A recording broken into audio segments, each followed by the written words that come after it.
Kaitoni hamjama birsawai phaikado Tini nishalo hayung ganangay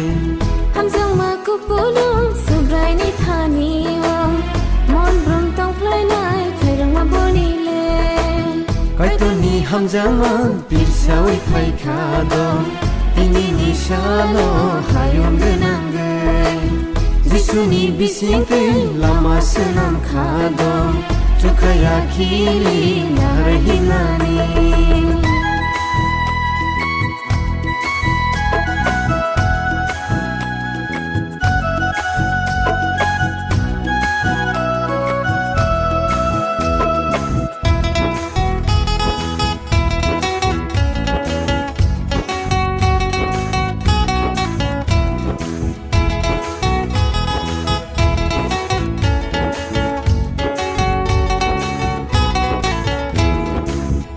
Ta khusong, bu khusong, mathang na ya chaya hayung kotoro.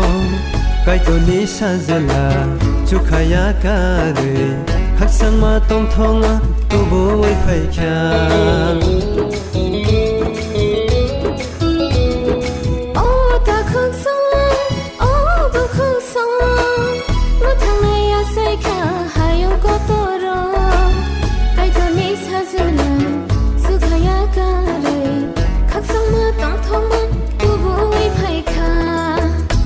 Baidi bayaro ya chanai jisuno pai baidi chalai ro kulum hai sufrai no bosi kharang mai suno bosi mathang mai suno sini sumsono nakanai jisuno Kaitoni hamjama birsawai phaikado Tini nishalo hayung ganangay Jisuni bisingkay lama senam khado Chukaya kili naharhinani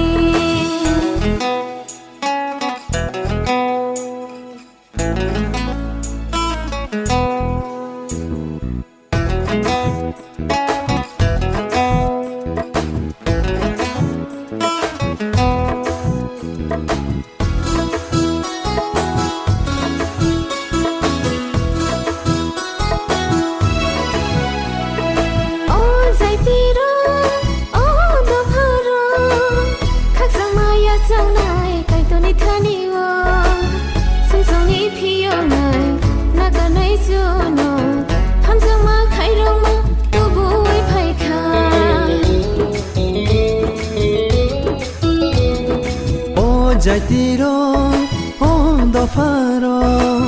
Kaksang maya changai kaitoni thaniyo Sumsong ni pionai nakarnai sino Hamjang ma khairong ma tubu wai phaikya Pai baidi bayaro ya changai jisuno Pai baidi chalai ro kulum